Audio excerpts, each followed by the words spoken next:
I was just as surprised as everyone else as I sat on my bed watching the news of the summer 2020 Olympics, which happened in 2021 because of the pandemic.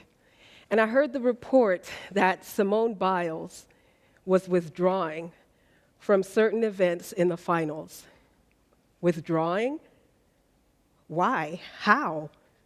Simone Biles? Well, as it turns out, she had lost her bearings in the middle of a vault, which I found out could be life-threatening. Okay, I can understand. Fast forward to a little while later, and there were lots and tons of people giving their thoughts, their opinions on social media about what Simone Biles had done. People were tweeting things like, our national embarrassment, selfish, childish Simone Biles. Somebody else said, the great ones find a way, meaning that Simone Biles must not be great because she didn't find a way to push through. She was compared with Carrie Strug, who 25 years earlier in the Olympics had pushed through despite an ankle injury. As I read through the comments, mind you, I had to pause and stop after a while because you know how comments can get. But as I read through the comments, it stirred up something inside of me that had been brewing for some time, a thought. Does resilience have to look the same for each of us? Does resilience have to look the same for you or for me every single time? Resilience, perseverance, grit, mental toughness, persistence. These words are similar. They have similar meanings, although they're different. But they all have the underlying definition of pushing through. Don't quit. Keep going. We mean well when we say things like, when the going gets tough, the tough get going. We say things like, don't quit. And I know, because I've said it many times, it comes with the territory for me as someone who spends much of her personal and professional life helping not just myself, but others push forward towards their goals, aim for success, achieve those goals. I admit that I have been part of this one-sided, this one-way thinking of what resilience might mean. And so when we hear of people quitting, we compare them, or we compare their actions with what others have done or would do. To the tennis player who withdraws from a press conference for the sake of her mental health, we say things like, that comes with the job. Toughen up. Keep going. To the prince who gives up his title for the sake of his mental health and the mental health of his family, we say things like, well, his brother and his father have faced similar circumstances. They've been in the same boat, and they've managed to cope. Why can't he? To the Olympic gymnast who decides to withdraw from events in the finals for the sake of her health and maybe even her life, we say things like, what an embarrassment. She couldn't even do it for her country. We cherish the ones, we treasure and applaud the ones who keep pushing through. And then we side-eye or trash talk or think less of the ones who quit. Our culture is one of achievement focus. Again, I know, because I'm part of that. Achievement focus, urging us to keep going despite the odds. Keep going, keep pushing. We don't aspire to be quitters, unless, of course, we're quitting a bad habit. We strive for maybe not perfection, But we keep going because that's what resilient people do. But is it? What if our current view of resilience is a watered-down version of what it truly is or what it could be? What if instead of putting resilience in a box, we said to ourselves, and we agreed and accepted that resilience and grit, while they do have the element of pushing through, they could also have an element of quitting. What if? Resilience can look like asking for help, for leaning on other people, for going to therapy. Resilience can also look like pausing, taking a break, even if it's indefinitely. Resilience can also look like quitting altogether. Pausing, taking a break, asking for help, going to therapy, leaning on others, quitting altogether, they can all be resilience. I remember when my mom died a few years ago, I went back to work after only a few days. And I remember hearing a coworker, a colleague, I overheard him having a conversation about me with another colleague and saying, "How could she come back to work so soon? When my father passed away, I didn't come back that soon." He had stayed away for weeks. I stayed away for only a few days, not even up to a week.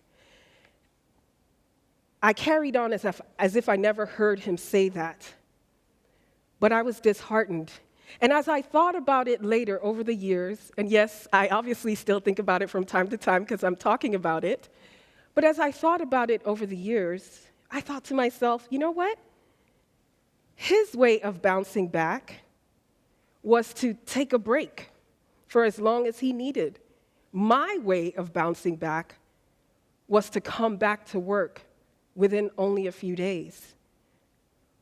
But it was all resilience. His was just different from mine. What if our current view of resilience is a watered-down version of what resilience is or what it could be? And so, what if we took a broader, a bigger view of what resilience is? Resilience, a better understanding, a better way of thinking, of talking about resilience, I believe it requires that we take a bigger view, look at the bigger picture. And so what does that mean? When we look at the bigger picture, when we look at resilience through the lens, through a broader lens, we see three things. The first thing is, sometimes we lose the battle to win the war. Sometimes we lose the battle to win the war. Sometimes we forego a temporary victory or temporary win in order that we might have a bigger victory in the end. And that's what Simone Biles did. A second thing that we learn, if we have a bigger view, or if we look through resilience through a wider lens, is that we see that sometimes we have to bend in order not to break. And I love the story of palm trees. The palm tree, when the storms come, and living in Texas, I know a thing or two about storms and hurricanes, but when the storms come, while the mighty oak or the pine tree or other tall and sturdy trees might break depending on the magnitude of the storm, the palm tree will bend.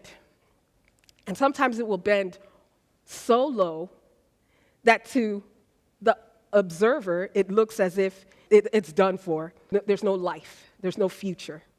Sometimes in our resilience, in our way of being resilient, it might look to others as if we're done for. It might look as if we have quit. It might look as if there's no more hope. But that palm tree, when the storm is over, oftentimes it'll rise back up. And even if it doesn't, in its bent state, it can still produce fruit. It can still have a full life. And so resilience, one way of looking at it is that sometimes we bend so that we don't break. A third thing that we realize when we look at resilience through a wider lens is that sometimes being able to say, I quit, is the same thing as grit. Sure, grit means, pushing through against all odds. But sometimes being able to say, I quit, and to actually quit takes grit. It takes resilience.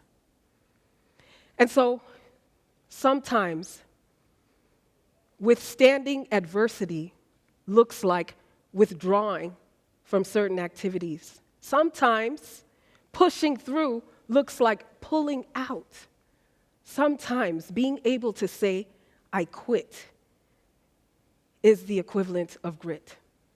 Going back to the story of Simone Biles, in 1980, there was another Olympian, another gymnast from the Soviet Union. Her name was Yelena Muchina.